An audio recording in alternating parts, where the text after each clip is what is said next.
AG274QG is basically the flagship gaming monitor from AOC.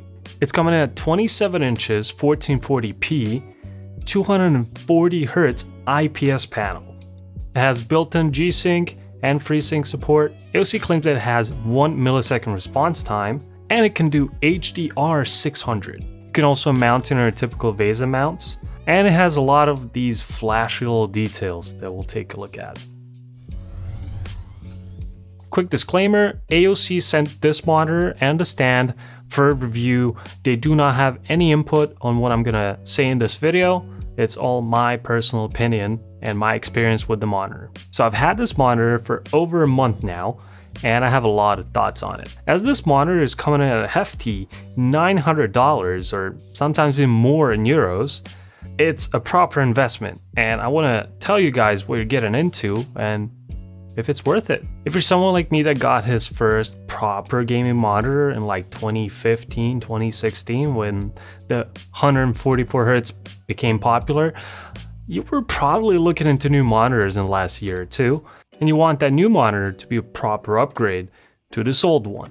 Now, I had an LG 24-inch, 144Hz, 1080p, and a TM panel. And I guess almost all PC gamers that played FPS games in the last 5 or 6 years have something like that. What if you wanted to edit photos on like an IPS panel, or you wanted a higher resolution monitor for viewing 4K videos? It was hard to find monitors that supported that stuff and also high refresh rates and low response times. And for a long time, IPS panels and VA panels didn't have the gaming performance, but lately it's been changing quite a bit. A lot of IPS panels have become so cheap and good in every way that they're slowly pushing away the TNs as the prime gaming choice. But almost all of these monitors, up until like a year or two ago, were always missing one critical detail. But finally, we have a monitor like this that has everything. You're basically future-proof for who knows how long. We will not be switching to 4K gaming monitors anytime soon because we just can't run 4K on our PCs. I mean, we could, but like, what is the point of 240Hz on a 4K monitor? You're never gonna see that in a real game. Well, at least not for next few years. So if I compare my old monitor to this new AOC, it's an upgrade in every possible way.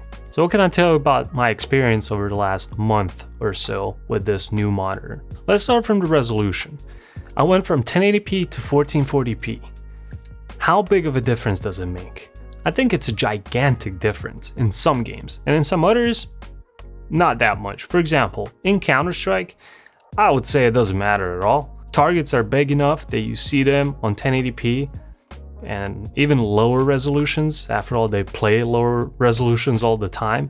1440p doesn't really give you anything. It only lowers your FPS by a small amount, but still maybe noticeable. In a game like Escape from Tarkov though, the extra detail means a lot more. You get to spot people further away, you get to spot them in bushes, even in dark corners. It just helps. Of course, in a variety of games, you also get extra view space. For example, in Age of Empires or any strategy game, you might get a bigger playing field. That might be an effect that you would want in games. What about the 240Hz refresh rate? Well, I've tested it in CSGO, and I can spot the difference between 144 and 240 because it's one of the few games that you can run at like 300 FPS lock. I wouldn't say it's a huge game changer. The 240Hz is nice to have, but unless you're a professional gamer, you're not really going to get too much benefit from it. The extra few milliseconds might help, but also it might depend on the monitor that you got. Of course, the actual response time of the monitor should be measured in some other way because the refresh rate doesn't tell the whole story. But of course, 240 better than 144. And if you get a 240Hz monitor, I just don't see why you would buy a higher refresh rate monitor ever. Don't get me wrong, 360Hz monitors already exist. It's just that you get diminishing returns the higher up you go. There's only a few people in the world that would actually have a proper benefit from using 360 over 240. What about the screen size? 27 inch. If you were to take a look at my desk with this monitor and two 24 inches next to it, you would notice the difference in size, but it's really not that big. One of the reasons why it looks that way is because the bezels on this monitor are really small and thin. It saves you space, and it comes in really handy if you're lining up the monitors. Let's say you had 3 of those and you had left and right the same one, you would only have a tiny gap in between them. One thing I would always do on a 1080p 24-inch monitor was bring it closer to me whenever I played an FPS game. With a 27-inch, I don't have to do that. I keep it a little bit further away. The 27 inches and the 1440p resolution really act like a magnifier in games where you don't have a lot of text and you just have like a guy with a gun. Really, the 27-inch screen size seems to be the place right now for gamers. And for content creators, I would say. Speaking of content creation, the main reason why I wanted to test this monitor is because it has the whole gaming package, like proper extreme gaming package, and then it also has the IPS core for content creation, photography, videography, etc. Now you might think, okay, they probably cut some corners. I was thinking the same basically, but I don't think they did. This really seems like it has everything that it says it does, except maybe the response time, but I don't feel like it's sluggish. I didn't test it. I don't have any tools to measure that properly, but it really feels pretty responsive, and surely more responsive than the 144 Hz. The default color settings on this monitor are pretty good. They're a little bit lacking in black and white, and in general the contrast of this monitor is mediocre-ish. You can easily calibrate it with an external profile from the internet, someone that did it, and I've done that, and it's basically perfect. The one behind is also an IPS, a 60 Hz. I use that for streaming and for reviewing footage, and I must say this new one looks better. I just feel like the colors are really accurate, sometimes even too accurate. I've started seeing color banding in my own videos that I've never seen before on any other monitor, because this monitor has a little bit denser color space and it makes the whole difference. Now I can't stand my own footage. For example, the stuff in the back here, you might see some artifacting here if your monitor is calibrated well enough, or if it's good enough to be able to display it at least. The artifacting that I'm talking about is a result of YouTube compression. Anyways, back to the topic. Here's another question. How much FPS did I lose going from 1080p to 1440p? Actually, not that much. Most games, I've lost maybe 5 to 10 FPS, or maybe percentage-wise, maybe 10%. I haven't tested it on the latest games. I mostly play multiplayer games, which run a little bit differently. But if you've never had adaptive sync, for example, GSYNC or FreeSync, in this case, I'm using GSYNC, you don't know what you've been missing out on. For example, when I play Escape from Tarkov, I get like 60 FPS on some maps. And on the other monitor, I don't get screen tearing, which is a little bit weird, but it just feels so bad. It doesn't feel like 60, it feels like 30. The old monitor did not have adaptive sync. This one does. Now let me tell you something. 60 FPS on this monitor looks and feels better than 90 on the old one. That is how much of a difference G-Sync does in these situations. And it makes sense. It completely changes how your monitors work, and they always adapt to the frame rate of the game. And then they get to display more frames. Not only that, but you get zero tearing, close to zero ghosting, and if you set up your monitor correctly, you get zero overshoot as well. This monitor also does HDR 600, which is better than the 400. It's still not up there with the 1000 and all the features that come with that. If I wanted to get a professional grade HDR monitor, I wouldn't get this. But at the same time, it does have some HDR capabilities, pretty good as well, and most people are gonna get good use out of it. Another critical feature for gamers would be the black stabilizer that came in with the monitors even in 2015-16. It is here. It has, 3 or 4 levels, and it works well. It's pretty good. Nothing special though.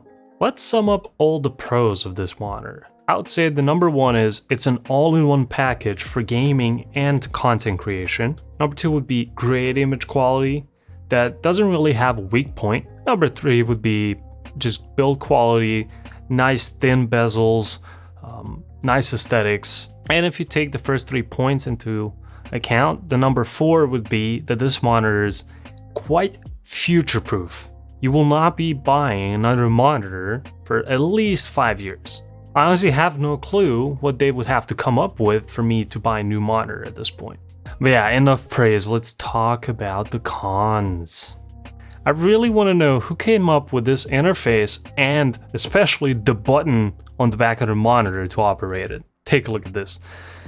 They've put a triangular button that has to go in 4 directions. So I don't even know how to explain how weird it feels to use a triangular joystick to go up, down, left, right. This design is just beyond me. It took me days to get sort of used to it. The whole interface makes no sense. The categories are weird. Some are like further down so you don't even see them when you open the main menu. Sometimes the right button goes into the next category. Sometimes you have to click the button itself in the middle to save. Sometimes you have to get in with that. It's inconsistent. It makes no sense. There are different options that should be under the same category, but they're not. They're spread over 2 or 3 categories. It's a total failure, but luckily you don't have to touch this other than your first few days with the monitor. Second thing I want to mention is the amount of aesthetics on this monitor that just feel like it's just too much. For example, you have a projector light like you're Batman and you're projecting the logo, the Agon logo, on the desk below your monitor. I don't know what that is for. Maybe if you could project your own logo or something. It's just projecting the letter A from the logo. It just doesn't make too much sense to me. Also, the whole back of the monitor can glow in different lights. Kind of useless. I don't use that, but I can see why someone would want that. But here's the problem. It's leading into the price of this monitor. There's so many things that it has, even a coat hanger on the side of it. Not really a coat hanger, you can hang your headphones off of it, but all of this leads to the price of like $900 US or 900 euro in Europe, which is pretty hefty. You can almost buy a PC. Well, nowadays, I don't even know, but you should be able to buy a PC for that amount of money. And I think the competition is real in this section. Like the all-in-ones nowadays are getting cheaper and cheaper, and they're getting more accessible, and almost every brand has an all-in-one monitor like this one. So that price it's up there, definitely. I want to talk about a few things that are not necessarily pros nor cons. This monitor has a little bit of background bleed, but it's technically IPS Glow, which you cannot avoid, and basically all IPS monitors have this, where it has a little bit of a glow on the outer edges on the inside, but you get used to it, and it's only noticeable in the first few days, but I don't think it's a big problem. This monitor is very heavy. I've never seen a monitor this heavy. If you're using monitor arms, you might have to get new ones. And talk about monitor arms, you could get something like this. They also sent this one for review, and it seems pretty sturdy, and it might hold up 2 of these, so either get this one or the single version. I use a lot of singles, but this one could be good too for a 2 monitor setup. This monitor comes in with a pretty giant stand. Get something like this one, either the single or the double version. You're gonna save up so much table space, especially if you want to bring it closer to you. You won't be able to move your mouse with the normal stand. Again, the stand adding up to the price. There's just so many things that they've included with this monitor. And premium things as well. Like this is all premium stuff, even the aesthetics. Earlier I was mentioning HDR. Usually HDR comes in with some type of variable backlight, and this monitor has it. Here's the problem. It's enabled in SDR by default. You should immediately turn that thing off. It's horrible. If you're in a dark game, for example, in Escape from Tarkov, you get flashing lights from the side, from the monitor, because it doesn't really know how to handle a game like that with a variable backlight. So make sure you turn that off. Now for HDR, it's a different story, but it's for another time. One quick last thing I want to mention, and I've only noticed this while I was recording this video, the B-roll footage for this video with the gimbal, and I got really close to the monitor on the backside. It does make some kind of high-pitched noise in the back while it's running. Now, I don't hear it right now, and I've never heard it before, but it is there. I guess the older you are, the less chance you'll hear it, so you should be safe if you're over 30, let's say. So if you think this monitor is too expensive for you, but you still want to get something that is close to it in almost every way, I would say AOC has a pretty good one, and that is the AG274QG. I wanted to test this one too, maybe I will at some day. It comes in like 30%, 40% of the price max, and it has almost everything that this one has, except the refresh rate, which is 165, and I think the panel is a little bit different. Okay, it also doesn't have the HDR 600. Okay, it is missing a few features, but let's be real, it's still a pretty good deal. That is about it, what I have to say on this monitor.